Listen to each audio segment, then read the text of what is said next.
Take you live to Brandy Coleman, who is standing by with WOMG's brand new state-of-the-art touchscreen of technology. Thanks, Babs.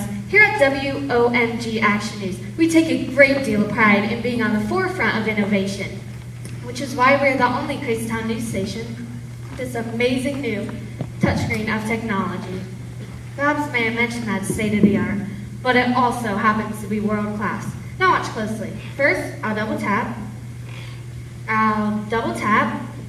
on the map to zoom in on voters from the 8th district, and then drag and drop here. It doesn't work. We now take you live to our exclusive coverage of the final presidential debate. Let's watch.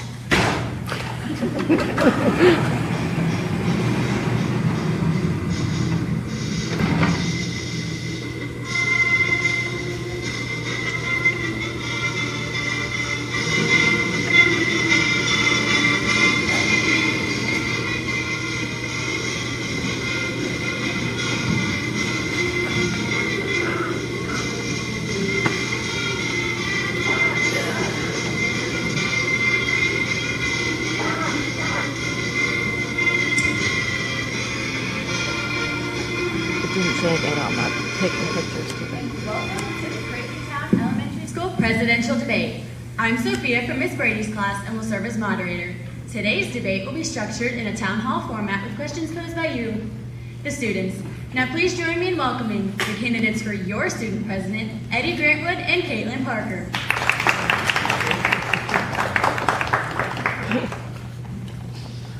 Welcome to you both. Let's get right to it with questions from your fellow students who have each given us their name and a little something about themselves. The first question comes from Brianne Kuda, who's afraid of the dark but still feels that zombies are awesome. If you could describe your candidacy in 3 words, what would those 3 words be? Before we get started, I'd like to thank the Crazytown Elementary Election Commission, the entire student body, and my opponent for what I am confident will be an illuminating, constructive conversation. And if I could describe my candidacy into 3 words, I would do so as follows. For too long, our student body has been divided into the have and have-nots, which is why under my leadership, all students will have an equal opportunity to be picked first.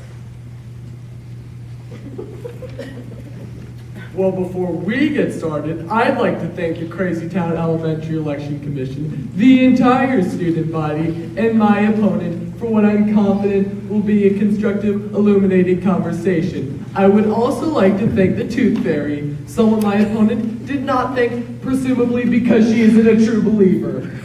And finally, unlike my opponent, I will comply with Brianne's 3-word limit and describe my candidacy as follows. My goals include... The second question comes from Dawn Francisco, who this one time saw a PG-13 movie when her parents weren't home. I love tater tots. What is your sense on tater tots? 3 to 8, I love tater tots. An excellent question, Dawn.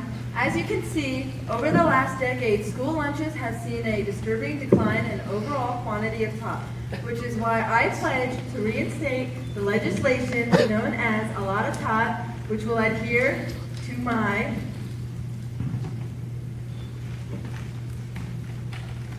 P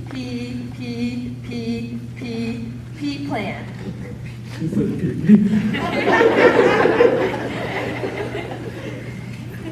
Perpetually plentiful piles of petite potato perfection. Ladies and gentlemen, these are difficult times, but make no mistake, I will win the war on taterism. Look, I'm not going to beat around the potato bush. Tater tots pull at 99.4%. That's a higher approval rating than ice cream trucks. In other words, if you hate tots, you hate America. And I don't hate America. Unless it's opposite day. Wait, is it opposite day? It's not opposite day. Then I love America. My point is, the more tots, the better, of course. But do we honestly believe we need more cafeteria bureaucracy? Under my administration, you'll say goodbye to big government lunches and say, hey, what's up to putting the power in your hands with my lunchbox lovers program. Want to bring in a wheelbarrow of tots? Do it. That's what freedom looks like. Because folks, it's time we leave behind the days of cardboard grade pizza, half-thawed green beans, and Worst of all, and I hesitate to use the M word, milk. Instead, you can decide what's for lunch, whether it be tater tots, corn dog Lunchables, and this is most important of all, fruit by the foot. The next question comes from Brenda Slattery, whose career goals include Batwoman. Boys are crows. Thank you, Brenda. Gender issues are a critical part in this election. And as a boy, I not only thank you for bringing it up, but also for being a stupid girl. Boys are awesome, and that's just always will be the case, despite what my big sister Jen says. And that is why, on day one of my administration, I will repeal the student council's short-sighted verdict on awful girls versus superior boys. Yet again, my opponent is on the wrong side of history.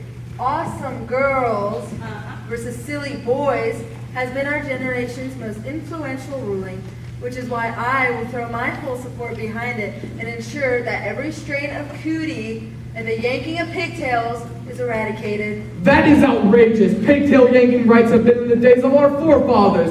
You take that away and what's next? Our water balloons? I'll let you take our water balloons when you pry them from our cold, wet hands. We need to move on to the next question. Sophia, before we do, I'd like to point out that my opponent is a girl, and therefore, by the transitive property of gender, totally gross. And I'd like to point out that my opponent is a boy, and in a few years he'll do a total 180 and try to impress me with cheap cologne, while I reject him for someone with a driver's license. I'm sorry, but we need to move on. The next question comes from Alicia Buck, who drew this picture all by herself. What's your stance on the opinion that Timmy should take a shower? That's a fine question, Alicia. I believe this is a bipartisan issue in the fact that I speak for both candidates when I say that Timmy should very much definitely take a shower.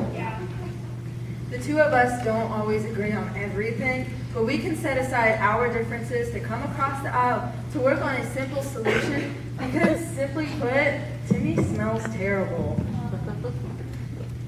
And for our next question, we turn to our Twitter feed. At ChunkyMonkey12 asks, Yo, trolls, waste of time. The next question comes from Amelia Winston, who recently got mustard on her shirt. What's your stance on Santa Claus? Thank you for that question, Amelia. First, let's be clear, Santa is real. Irrefutably real. He forms the very bedrock of our belief system and our candy-based economy.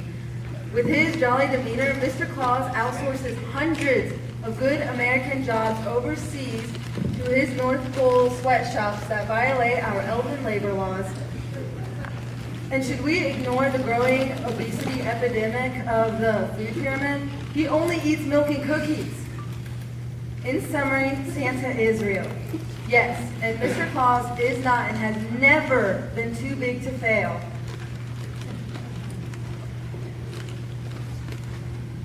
A vote for Caitlin is a vote against free toys. I didn't say that. The next question comes from Laura Hartley, whose favorite candy is all candy. We live in difficult times with difficult challenges. With that in mind, how many marshmallows can you put in your mouth?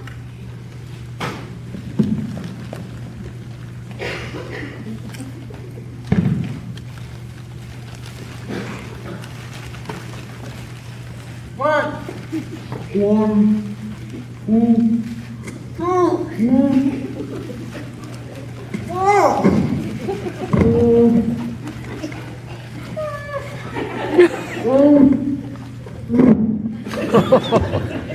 Five. 6. The next question comes from Edith Ringo, who really loves horses. I'm always the last one picked for kickball. Under administration, will ever be picked and not last. Edith, you raise a critical point. How can we, as a recess community, flourish if we don't lend a helping hand to people like Edith? Which is why under my administration, all kickball rosters will be chosen by a sophisticated computer algorithm, aka science, which will ensure that everyone will have an equal opportunity to be picked first. Everyone. Well, where I come from, we call that way of thinking hogwash or malarkey or stupid dum-dum pants. Folks, the fact is, some people are just awful at kickball. And maybe things would be different if we were in Russia playing communism ball, but we're in America playing kickball. And in America, do we pick LeBron James last in the NBA draft? No, because that would be stupid dum-dum pants. We will always pick LeBron James first in the NBA draft, just like we'll always pick Jenny Friedman first in kickball. Because, well, Jenny Friedman is the best at kicking the ball. The next question comes from Renee Stevenson, whose Halloween costume was a robot and it totally looked real. Do you have school spirit? Because I have spirit. Yes, I do. I have spirit. How about you? I'm glad you bring this up, because if anyone has Crazytown Elementary school pride, it'd be me. As you know, our mascot is the Northern Elephant Seal, which I always proudly display here on my lapel. And as I look around at the student body, I see so much Northern Elephant Seal pride in. Oh my goodness!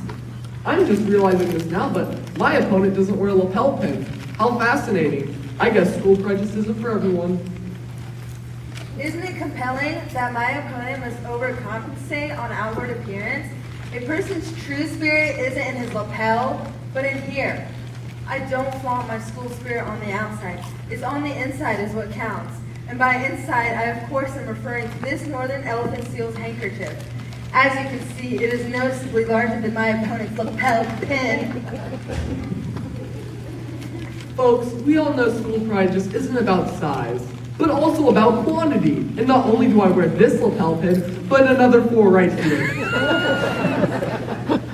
I have so much school spirit. Caitlin Northern Elephant Seals is my middle name. And I mean that legally, as in my middle name has been changed to Caitlin Northern Elephant Seals Parker. That is on my security card. Ladies and gentlemen, my ringtone.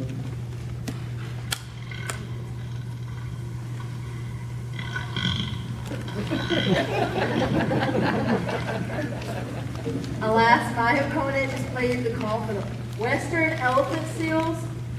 The Northern Elephant Seals actually sounds like this. Bark, bark, bark, bark, bark! People, if my opponent had true school pride, she would bark with the traditional crane to neck and sand flipping motion like so. Oh, bark, bark, bark, bark, bark. While I can appreciate my opponent's valiant effort at an impression, I will pale to the real comparison. Stan, bring on the seal.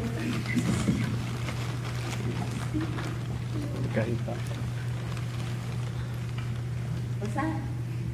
Seriously? Ladies and gentlemen, while the live Northern Elephant Seal I captured from the wild this morning is unable to join us, he will always be with me in here, which is, if you recall, where I keep this handkerchief. Seal pride! Let the record show that my opponent murdered a seal. Ladies and gentlemen, we have now reached the end of today's debate, which means it's time for your closing statement. Caitlin, the floor is yours. Thank you, Sophia. My fellow Northern Elephant Seals, when you sit down and really think what you want in a candidate, do you want a me-first megalomaniac? Do you want a person whose campaign not only revolves around chocolate cupcake bribes, but triple chocolate cupcake bribes? Yeah. No. Or do you want a person who drinks out of the water fountain in that weird way where they put their entire mouth over the fountain? Or do you want a leader who leads using leadership? The choice is in your hands. Thank you. Eddie, your closing statement? I will put a snow cone machine in every classroom. And with that, we have reached the end of today's debate. On behalf of the entire student body, I would like to thank both candidates for a highly informative conversation. May the best candidate win. That being said, since all past elections were decided by who fit more marshmallows in their mouth, congratulations to our presumptive new president, Eddie Grantwood. Eddie, Eddie, Eddie, Eddie, Eddie.